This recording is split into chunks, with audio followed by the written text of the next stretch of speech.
If it's a series of voluntary transactions, we know that the gains will be widely spread, and that the maxim you have to have when you suffer a short-term disappointment, you don't get into the school of your choice or the job that you want, is to recognize that in the long run, this and only this system will continue to generate opportunities for all people at all times.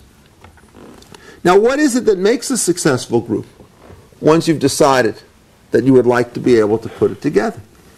And this is not, I think, all that controversial, but essentially the only way groups are going to be able to work is if they've got two characteristics that mark them. One of them is a very high level of trust amongst the membership. So Gazzardi is a businessman out there, and I know he's made a fair piece of money. And the last person he hired, this is what he said: "I know that I hired a real scoundrel, but I'm not worried because I can sue him when he steals my money. So what do I care? Might as well hire every thief, every knave, every crook in the world because I have legal rights against them." He looks at me and he says, "I'm not hiring you as my personnel manager." Why is that? Because people know that a legal remedy to prevent against mistakes or theft is very important. But nobody wants the only protection they have in an arrangement to depend upon the fact that they can sue somebody.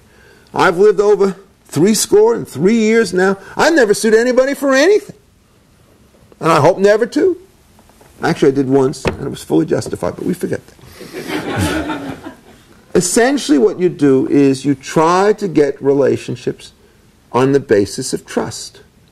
And the reason you want to have relationships that are based on trust is that you know if you turn your back, something bad is not going to happen.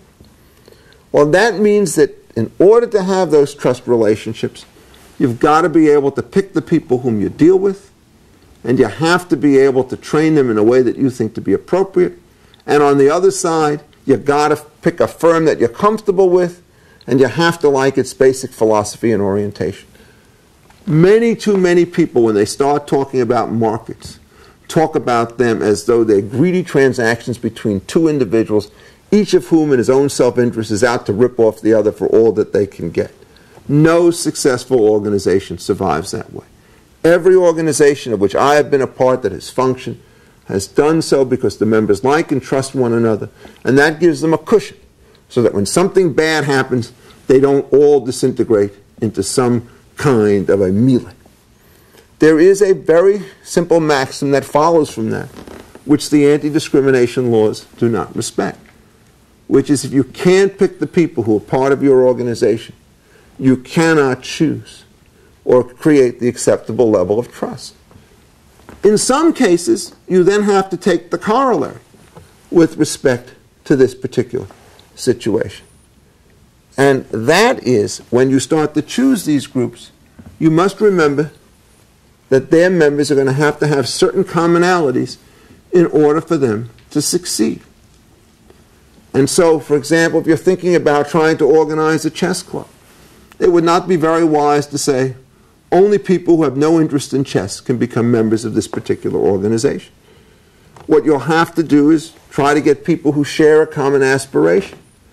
And in some cases, it will be a bit exclusionary in order for the organization to succeed.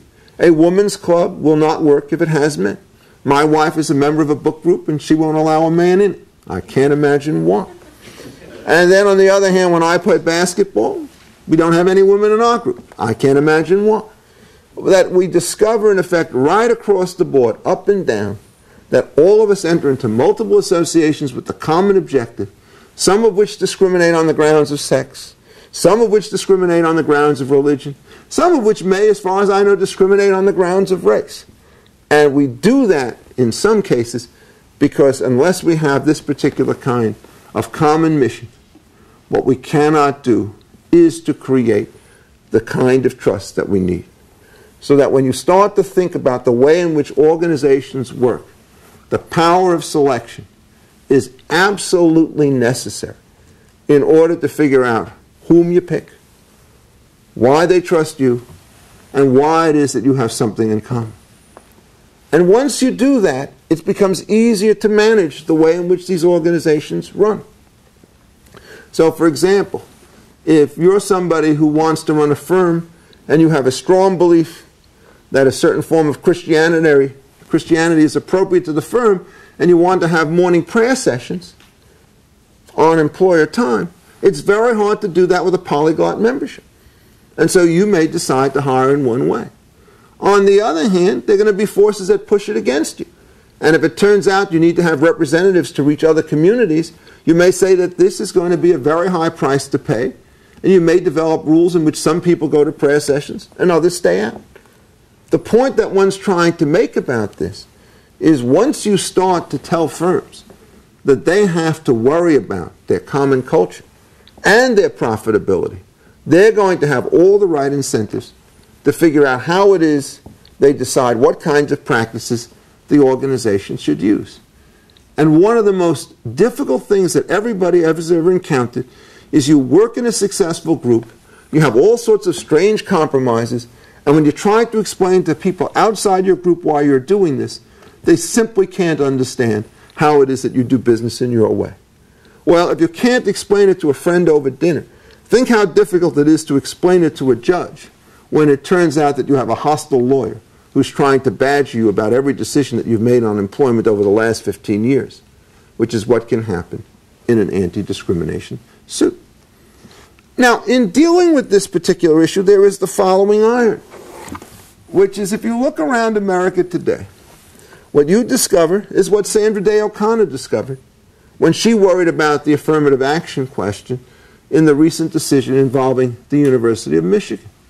She found, much to her amazement, that the military and most of the large corporations in the United States were strongly in favor of allowing affirmative action programs to exist on a voluntary basis. Well, why is that the case? Because many organizations have discovered, given the change in attitudes and mores of our time, that a conception of individual merit is not what they want. They want consistent pieces of a whole. And to that, it means that they don't want to have an all-boys school. They want to have a boys and girls school. They don't want to have all girls. They want to have some of the guys around, even at age 11. And it also turns out that in many groups, many white students wish to have black students in the classroom, and vice versa. What you therefore discover is that there is in the United States a huge private demand for some form of affirmative action on a voluntary basis. And what you now discovered, if you looked at the Civil Rights Act, that innocent provision that we talked about before, which says that no employer shall discriminate on the basis of race, turns out, if you read the statute as it was written, to ban all forms of affirmative action, including those which are voluntarily created. And this shows you the danger of running a principle based upon what you think to be the political idea of the moment, to wit, colorblindness in 1964, only to have a change in social mores where the Civil Rights Act for the next 10 or 12 years was actually an obstacle to the operation of affirmative action. And when they finally overcame that obstacle, they did so at a very high cost. Justice Brennan, when he wrote about this, basically had to tell fibs about what it was that the statute said in order to convert a colorblind statute into a statute that tolerated affirmative action. And you must remember, whenever you start to read statutes in odd and indefensible ways, it comes at a cost, because the rule of law is always going to be offended under those circumstances where the only way you get to a desired social result is to misread a statute. People say that's not the function of judges. It didn't say that, and in this case it most certainly did not say that. And so you get this disconnect, which now increases, strangely enough, the level of racial tension. Why? Because the secret to running affirmative action is not running it as a government program. It's not having the American Bar Association tell every law school how to hire and how to admit students. It relies on individual, private, voluntary organizations to figure out as best they can what kind of mix they want on any conceivable dimension that you can think of, race and sex included. And when each organization does it its own way, they know when to quit. If it turns out your affirmative action program becomes too costly, you'll cut it back. If it turns out you don't have enough minority students, you'll expand your scholarship pool. What will happen in effect is that people in firms know how to make trade-offs. If you put the word trade-off next to the word government official, you have an oxymoron. They don't know how to do it at all. What they do is they run a division, call it the Equal Opportunity Commission, and these guys are now sworn to determine to enforce their vision of the good life and to impose it on everybody. So now, in effect, if you get 10 firms that think some form of affirmative action program is good, you'll get a government official who's real anxious to make sure that the 11th firm plays by the same rule as the other 10. And if you've got all different kinds and levels of affirmative action, you're going to get huge pressures to standardize and to raise the ante, just as you do through the ABA. So that what happens when you have government is it's an all or nothing choice. The political majority can go one way or the other, and what it decides is decisive. And I say this is a criticism of the past California proposal to ban affirmative action even in public universities, and the similar proposal now on the ballot in Michigan.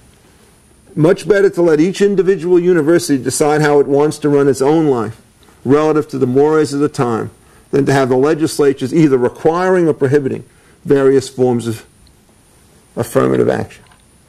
That is, there's an old joke that some of us classical liberal types like to tell, which is in America today, the rule is all that is not required is prohibited.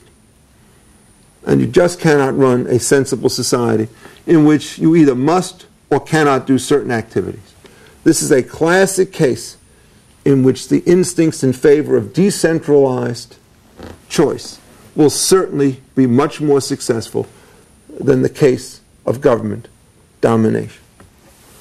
But one says, you still have to worry about discrimination and how it can affect the prospects of certain individuals. People resent being told that they can't have a job because they're a woman, because they're black, because they're Jewish. And I agree, they certainly resent that. I also resent being told that I can't get a job because of my political views or because of the fact that I don't brush my teeth enough. What you have to do is to learn to live with certain kinds of individual offense. It's the essential attribute of a free society is not to believe that every time you take umbrage at what another individual does, you could coerce them to do what you would like them to do. Because you have to remember that if these voluntary organizations increase in size, the number of opportunities that will be made available in the long run will increase as well. So you can't start talking about the individual disappointment in a particular case and treat that as evidence of a good or a bad legal system. What you must do in every case and in any case is to get a systematic overview and to see whether or not the potential pool of positions and prospects are going to expand with one legal regime or another. And oddly enough, it seems pretty clear that when you start to impose the heavy hand of government on the employment relationships, you reduce the overall size of the pool. Let me give you what I think is perhaps the most graphic illustration of that, or at least a couple of them. The first one is that there are many kinds of discrimination laws. One of them, which was not mentioned in the Civil Rights Act of 1964, was age discrimination.